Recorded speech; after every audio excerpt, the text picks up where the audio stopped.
Hello students, welcome back to my YouTube channel. आज का हमारा सब्जेक्ट है एग्रोनॉमी सस्य विज्ञान।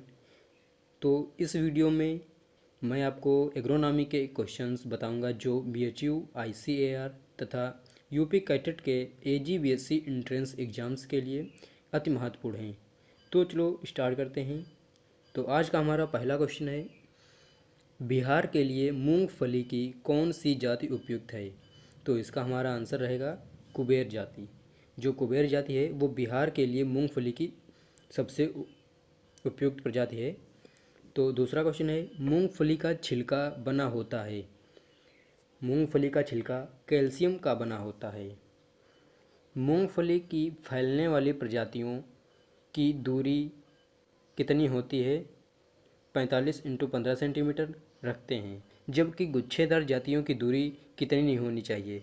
तो इसका सही आंसर है 30 × 15 सेंटीमीटर। मूंगफली की पत्तियों पर छोटे छोटे गहरे कत्थई रंग के गोल धब्बे उत्पन्न हो जाते हैं। इस रोग को कहते हैं, तो इस रोग को हम क्या कहते हैं? टिक्का रोग। जो मूंगफली की पत्तियों पर छोटे छोटे गहरे कत्थई रंग के गोल धब्बे बन जाते हैं, तो इस रोग को टिक्का रोग कहते हैं। मूंगफली में स्वपरागण किस समय होता है? सुबह के समय होता है या शाम के समय या दोपहर के समय? तो इसका हमारा आंसर रहेगा मूंगफली में स्वपरागण सुबह के समय होता है। चने की देसी जातियों के लिए बीज की मात्रा प्रति हेक्टेयर क्या है, जबकि काबुली जातियों की बीज की मात्रा 100 से 125 किलोग्राम प्रति हेक्टेयर होती है। तो चने की देसी जातियों के लिए बीज की मात्रा प्रति हेक्टेयर 8 किलोग्राम होनी चाहिए। नेक्स्ट क्वेश्चन देखते हैं।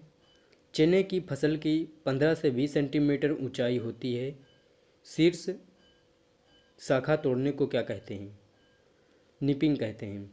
जो चने की ऊपरी सिरा होता है उसको तोड़ने को की क्रिया को हम लोग निपिंग कहते हैं। काबुली चने की पैदावार प्रति हेक्टेयर क्या है? तो काबुली चने की पैदावार प्रति हेक्टेयर 12 से 15 क्विंटल है। ये questions BSc AG entrance exam में आने ही वाले हैं। तो नेक्स्ट क्वेश्चन है, संसार में सबसे ज़्यादा तंबाकू कहाँ पैदा की जाती है? तो इसका आंसर है चीन में।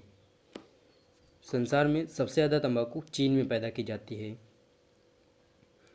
तंबाकू के लिए भूमि का pH मान कितना होना चाहिए?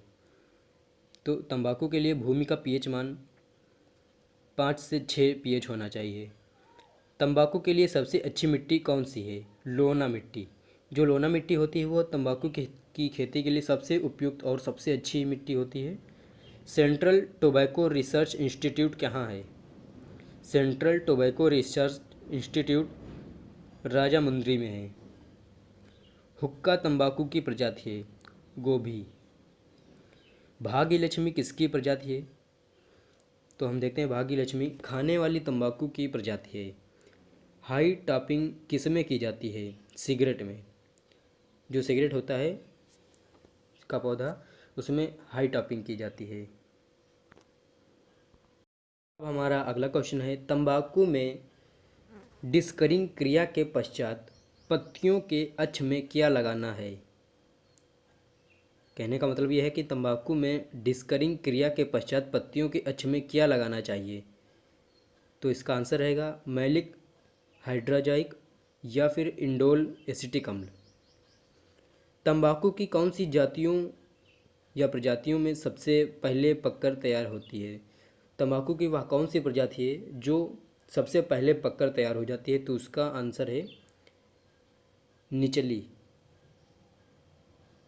जो तंबाकू की पत्तियां होती हैं वो पौधे की जो सबसे नीचे वाली पत्तियां होती हैं वो सबसे पहले पककर तैयार हो जाती हैं। अच्छी तंबाकू की राख का रंग कैसा होता है? वेरी वेरी इंपॉर्टेंट क्वेश्चन है। अच्छी तंबाकू की राख का रंग सफ़ेद होता है। तंबाकू की पत्तियों का विशेष स्वाद किसके कारण होता है? निकोटीन। ये भी वेरी वेरी इंपॉर्टेंट क्वेश्चन है, समझ लीजिएगा। तंबाकू की पत्तियों का विशेष स्वाद निकोटीन के कारण होता है। भारत में सर्वाधिक गन्ना कहाँ पैदा होता है? उत्तर प्रदेश में। भारत में जो उत्तर प्रदेश है उसमें गन्ना सबसे ज़्यादा उत्पादन किया जाता है। उत्तर प्रदेश का कौन सा जिला गन्ने के क्षेत्रफल एवं उत्पादन में सबसे आगे है? मेरठ। उत्तर प्रदेश का मेरठ एक ऐसा जिला है जो गन्ने के उत्पादन और गन्ने के क्षेत्रफल में सबसे आगे है। गन्ने की लाल सड़न रोग अवरोधी जाति है को 1148। ये जो किस्म है को 1148 ये गन्ने की लाल सड़न रोग की अवरोधी है।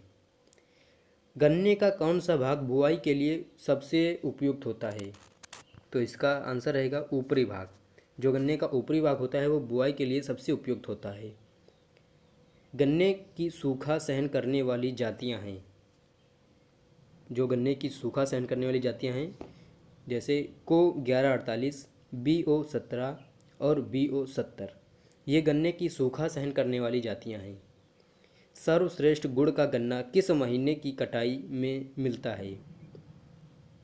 फरवरी माह में जो गन्ना काटा जाता है उस गन्ने में गुड़ सबसे ज़्यादा होते हैं। अगला क्वेश्चन है, बुआई से पहले गन्ने को उपचारित करना चाहिए। बुआई से पहले हमको गन्ने को एक गिलास या एरीटान में डुबोकर बोना चाहिए, जिससे लाल सड़न रोग नहीं होगा। शरदकालीन गन्ने की अपेक्षा बसंतकालीन गन्ने में उर्वरक देते हैं कम या ज़्यादा? तो इसका आंसर है कम।